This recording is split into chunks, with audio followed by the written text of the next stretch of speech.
Quando nós estamos lendo essa narrativa do Dr. Lucas, o médico particular do apóstolo Paulo, que acompanhava nas suas viagens missionárias, nós encontramos aqui ele relatando, ele prescrevendo no Evangelho segundo Jesus, a qual escreveu esse médico, este homem de Deus, esse discípulo amado, chamado Lucas.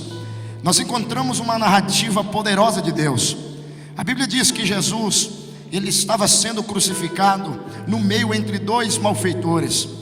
A Bíblia relata que um estava à direita e o outro estava à esquerda, e Jesus estava absolutamente no meio dos dois. Quando nós estamos lendo e observando na íntegra o relato de Lucas, nós começamos a entender algo aqui especial da parte de Deus, que Deus, ele sabe, e ninguém ganha de Deus em sabedoria. Deus é sábio em sua ciência, Deus é sábio em sabedoria, e Deus não erra nas suas escolhas também.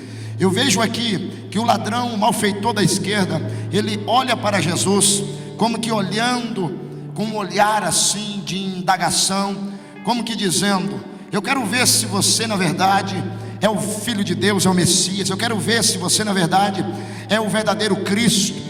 Se você é de fato o Cristo, mostre o seu poder agora, mostre a sua glória agora, manifeste essa glória no meio de nós, e desça dessa cruz, e faça com que nós venhamos a descer da mesma também. O ladrão que estava à direita, ele reporta-se não a Cristo, mas ao outro da esquerda, e vocifera palavras a ele, dizendo: homem, é melhor você calar a sua boca, porque você não sabe o que você está dizendo. Eu e você, os nossos feitos nos fizeram e nos trouxeram esta cruz. Nós estamos pagando pelo aquilo que nós cometemos, mas este homem a qual você está subjugando ele na verdade é justo, e nenhum mal ele fez para que pudesse estar pendurado aqui nesta cruz. Ele reporta-se a Cristo e diz: Senhor, lembra-te de mim quando entrares no teu reino. Quando ele fala essas três palavras, que eu quero dizer que são as três palavras da minha prédica aqui nessa noite, da minha mensagem aqui essa noite, quando ele fala essas palavras: Senhor, lembra-te de mim quando entrares no teu reino, o Deus dos altos céus, o Jeová Todo-Poderoso, aquele que no livro de Isaías está escrito no capítulo 40, no versículo de número 22, que ele está sentado sobre o globo da terra, e ele olha com a sua visão de Apocalipse 1:14, com duas chamas de fogo, e ele vê eu e você, e nós somos para ele absolutamente como gafanhotos diante da sua presença. O Deus dos céus, que a Bíblia nos fala dele no livro de Naum, capítulo de número 1 e no versículo de número 3, a qual diz que ele é tão poderoso que as nuvens formam a poeira dos seus pés. O Deus Jeová, tão poderoso que a Bíblia fala dele no capítulo 1, versículo 3 do livro que escreveu o escritor anônimo aos Hebreus, dizendo que ele sustenta todas as coisas pela palavra do seu poder. O Deus dos céus, que em Isaías capítulo 43, o versículo de número 13, deixou escrito, escrevendo o profeta Isaías, dizendo que antes mesmo que houvesse dia, eu sou, e operando eu, quem impedirá? O Deus que a Bíblia fala dele no capítulo de número 1 e versículo 37 de Lucas, que diz que para ele não existe nada, absolutamente nada impossível. O Deus que a Bíblia revela e fala dele no livro de Gênesis, no capítulo de número 16, no versículo de número 13, e disse a Agar: tu és o Deus poderoso que tudo vê. O Deus que a Bíblia fala em Jó capítulo 42 e o versículo de número 2: bem sei que tudo podes e que nenhum dos teus planos podem ser impedidos ou frustrados. O Deus que a Bíblia fala dele lá no livro de Apocalipse, no capítulo de número 1, que chama ele de Alfa, de Ômega, de princípio e de fim, daquele que é fiel e verdadeiro, daquele que julga e peleja com justiça. Ele está presente aqui nesta noite para trabalhar para a sua vida e mostrar para você que ele tem um projeto na sua vida. Esse Deus, ele apresenta-se na pessoa do seu Espírito Santo e enche a vida desse malfeitor que estava à direita. Para quê? Para receber uma das maiores dádivas do Calvário. E por que não dizer as 3 maiores descobertas do Calvário? As 3 maiores descobertas do Calvário, Deus não deu para uma elite, e por que não dizer para uma sociedade que vivia na época conhecida como fariseus. Deus não deu essas revelações para os fariseus. Deus não deu estas revelações que Deus havia dado no Calvário. Deus não deu para outra classe de pessoas de influência na época de Jesus. O que Deus escolheu para revelar a profundidade da grandeza do seu poder é o que Paulo escreve no capítulo 2, versículo 8 da primeira carta aos Coríntios: nenhum dos poderosos deste mundo o conheceu, porque se tivessem conhecido, não teriam crucificado o Senhor da glória. O Deus dos céus revelou as coisas grandes dele aos pequeninos dele nessa terra. E você é um pequenino de Deus, e nesta noite Deus vai revelar coisa grande na sua vida.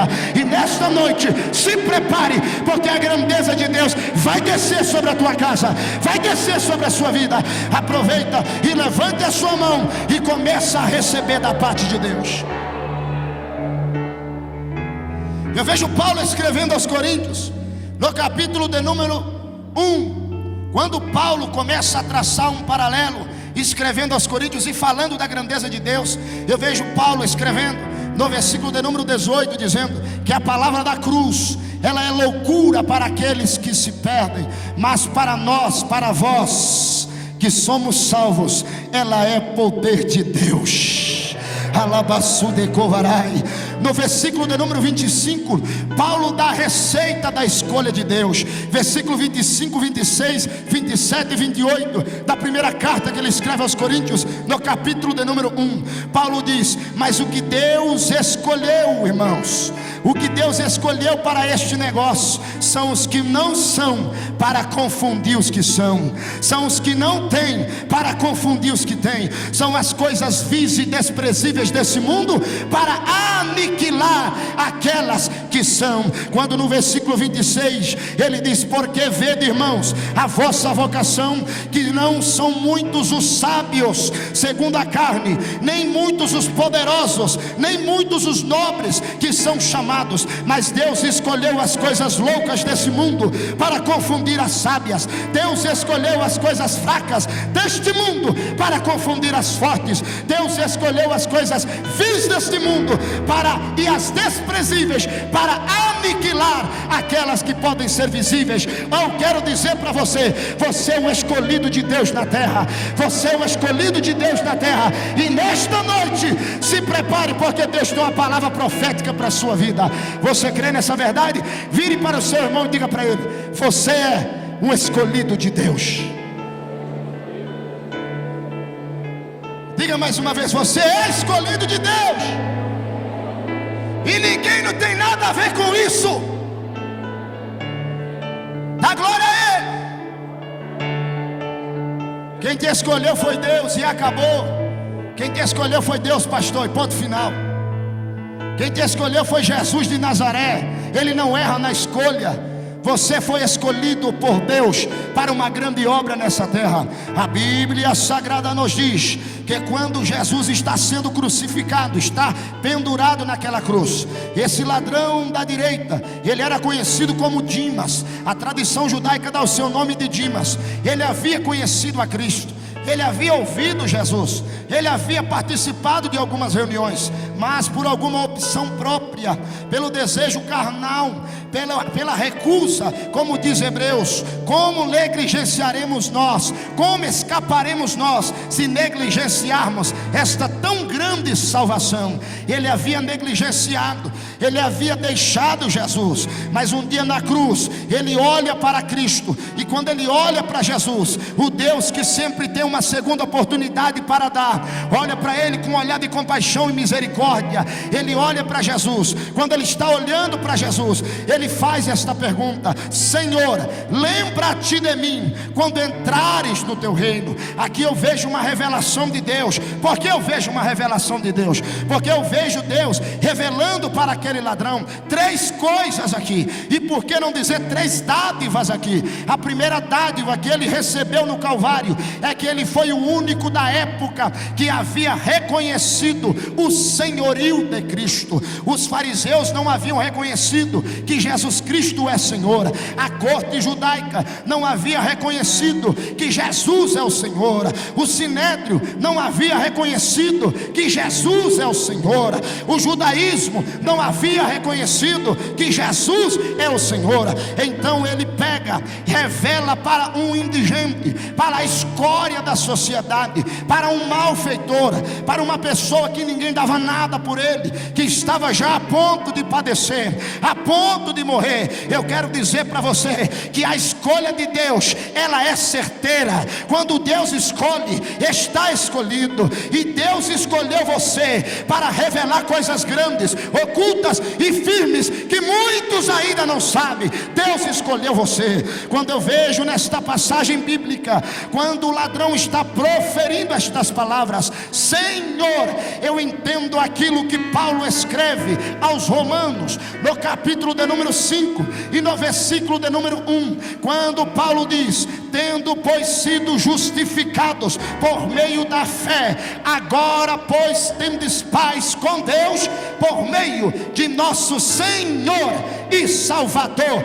Jesus Cristo. No versículo de número 11, Paulo disse: e não somente isto, mas também nós gloriamos em Deus por meio de nosso Senhor e Salvador Jesus Cristo. No capítulo 6, no versículo 23 de Romanos, Paulo diz: porque o salário do pecado é a morte, mas o dom gratuito de Deus é a vida eterna por meio de nosso Senhor e Salvador Jesus Cristo. No capítulo 8, versículo 6, Paulo disse: todavia para nós há um só Deus e Pai e Senhor, que é Jesus Cristo de Nazaré. Quando olhamos na Bíblia Sagrada a respeito do senhorio de Cristo, eu tenho que entender o que está em Tito, capítulo 2, versículo de número 13: aguardando a bem-aventurança e o aparecimento e a glória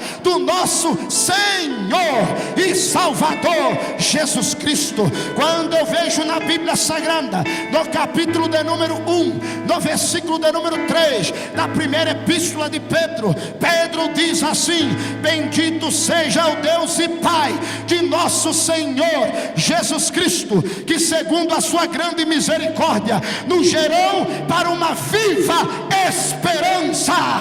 Oh, aleluia! Quantos tem Jesus como Senhor hoje aqui? Quantos tem Jesus como Senhor? Levante a sua mão e adore o nome dele. Manavassui de Covaraba, cheio de cantarábias. A primeira grande maravilha do Calvário é que Jesus é Senhor. O texto diz: pelo que Deus Pai o exaltou soberanamente e lhe deu o nome que está acima de todo nome. Escuta bem: e lhe deu o nome que está acima de todo nome. O nome de Jesus está acima do teu problema. O nome de Jesus está em cima da enfermidade. O nome de Jesus está em cima do divórcio. O nome de Jesus está acima da separação conjugal. O nome de Jesus está acima das drogas. O nome de Jesus está acima do adultério. O nome de Jesus está acima da fornicação. O nome de Jesus está acima da carne. O nome de Jesus está acima do pecado. O nome de Jesus está acima da Dilma Rousseff. O nome de Jesus está acima de Nicolas Sarkozy, presidente francês. O nome de Jesus está acima de Barack Obama, presidente dos Estados Unidos. O nome de Jesus está acima de Luiz Inácio Lula da Silva, ex-presidente do Brasil. O nome de Jesus está acima de tudo e de todos. Para quê? Para que o nome de Jesus Cristo se dobre todo joelho que está nos céus, na terra e debaixo da terra, e toda língua venha confessar que Ele é Senhor, para a glória de Deus Pai. Adore a Ele.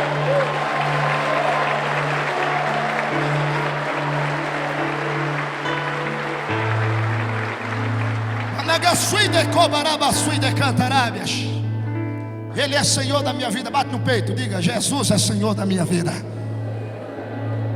Deixa eu lhe contar um testemunho breve. Uma irmã estava passando uma dificuldade um dia na sua vida, e um impio queria aprontar com ela. Só que quem tem Jesus como Senhor, não adianta Satanás se levantar, que vai cair com a cara no chão. O inimigo se levantou contra a vida de uma irmã. A irmã estava passando alguma necessidade, foi numa rádio pedir ajuda, pedir auxílio. Quando ela chegou na rádio, ela disse assim: irmãos, eu sou crente, sou de uma igreja cristã, e eu tenho vários filhos em casa. Faz tempo que Deus está nos provando. Estamos buscando a Deus em oração, em jejum, em consagração. Mas se alguém estiver nos ouvindo e quiser nos ajudar, o endereço da nossa casa é este. Se puder levar uma compra, se puder levar um alimento, um dinheiro para nos ajudar, será bem-vindo. A irmã saiu da rádio e foi embora. Só que havia, escutando a rádio, um empresário impio, rebelde, desobediente a Deus, não conhecia o Senhor. Ele mesmo chegou diante dos seus empregados e disse assim: olha, estava ouvindo aqui no meu carro a programação numa rádio, e eu anotei um endereço aqui. Vocês, sabe o que vocês vão fazer? Vão no supermercado da cidade, pegam carrinhos e mais carrinhos, enchem de mercadoria, até entornar, até derramar. Compra tudo aquilo que vocês puderem comprar para uma família, coloca dentro de caixas e leva nesse endereço. E aqui tem um papel. Quando esta senhora perguntar quem foi que mandou, vocês entregam esse papel. Está escrito: encomenda enviada pelo diabo. Assim fizeram. Compraram tudo, comida para criança, compraram alimentos, compraram chocolate, bala. Deus sabe até aquilo que você gosta. Dá para dar glória a Deus misturado com aleluia? Foi lá, comprou caixa de bombom, irmão Celso, comprou chocolate, açúcar, óleo, fez uma compra para passar uma boa temporada. De repente a irmã está na sala da sua casa orando, a campainha da casa toca. Quando toca a campainha, vai o filho na frente. O filho chega para a mãe e diz: mãe, tem um caminhão ali na frente, uma caminhonete ali na frente, e está dizendo que veio trazer compra aqui para casa. Aí a mãe disse: filha de Deus, nós estamos orando e Deus está respondendo as nossas orações. Ela abriu o portão e começou a entrar compras dentro da sua casa. Começou a entrar mercadoria, fardo de açúcar, caixa de óleo. Toda a necessidade dela estava entrando pela porta da sala da sua casa. Num determinado momento a irmã começou a sentir a presença de Deus, a falar em língua com Jesus. Aí o cidadão que foi levar a compra, ali empregado do impio do supermercado, o empregado do empresário que havia ido no supermercado pegar essa mercadoria, ele chega para a senhora e diz: a senhora não vai perguntar quem foi que te mandou essa mercadoria? Ela disse assim: eu já sei quem mandou. Aí o empregado disse assim: olha, aqui tem um papel de quem mandou. Ela leu. Quando leu, estava escrito: essa compra foi enviado pelo diabo. Ela levantou os dois braços para cima e disse: eu te agradeço, Jesus, porque quando tu manda, até o diabo obedece. Alavaçu de covaraba cheio de cantarébia. Quando tu manda, até o capeta tem que obedecer, até o diabo tem que obedecer. A igreja que tem Jesus como Senhor, ou o diabo sai da frente, ou nós vamos atropelar ele, porque a glória de Deus está sobre a vida dessa igreja. Receba agora, levanta a sua mão para receber provisão de Deus nessa noite. Levanta a sua mão para receber provisão de Deus. Receba a provisão de Deus. Se você tem Jesus como Senhor, receba de Deus agora. Amar, sui, decam, trai, chamam, de cantaraba subria. Ele é Senhor. Ele é Senhor, aleluia. Quem tem Ele como Senhor nunca vai ficar confundido. Quem tem Ele como Senhor pode descansar. Pode descansar. Vire para o teu irmão e diga: descansa, Jesus é teu Senhor.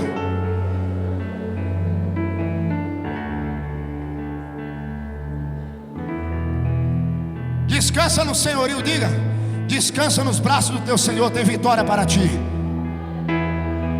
Manavaçu de covarabachai de cantarébias, manacaraçu de cantorobanderevai. Eu vejo algo tremendo aqui, pastor. É quando ele fala: lembra-te de mim. Olhe para mim, por favor. lembra-te de mim. Quando ele fala essa palavra, lembra-te de mim, ele estava recebendo dos altos céus uma revelação. Você quer receber essa revelação hoje? Você quer? Quantos querem? Ele recebeu uma revelação. Jesus não esquece de um rosto que ele já viu. Ele não se esquece de quem ele fez promessa. Eu acho que você não está entendendo, porque não está dando glória. Quando ele disse, lembra-te de mim, ele recebeu uma revelação dos céus. Jesus tem boa memória. Ele me viu um dia, ele me conhece. Eu quero dizer para você que a Bíblia Sagrada fala no livro de Hebreus capítulo 6, versículo de número 10, que Deus não é injusto para se esquecer do vosso trabalho. A Bíblia Sagrada diz em Gênesis capítulo 8, versículo 1: e lembrou-se Deus de Noé. A Bíblia diz em Gênesis capítulo 19 e o versículo de número 29, que quando Deus ia destruir a cidade de Sodoma e Gomorra, Deus lembrou-se do seu amigo Abraão. Deus não se esquece de um rosto que ele já viu. Ele não se esquece de quem ele faz e fez promessa. Eu quero dizer para você, se você tem promessa de Deus, começa a descansar, porque a palavra de Isaías 55:11: assim será toda a palavra que sair da minha boca, não voltará para mim vazia, antes vai fazer tudo quanto me apraz, diz o Senhor dos Exércitos. Deus tem promessas para cumprir na sua vida. Alavaçu de Covarai, Calavaçu de Cantarébias. No Salmo 115, versículo 12, o salmista disse: e o Senhor se lembrou de nós. Deus está se lembrando de você hoje. Deus está se lembrando da sua causa hoje. Ele está entrando nela hoje.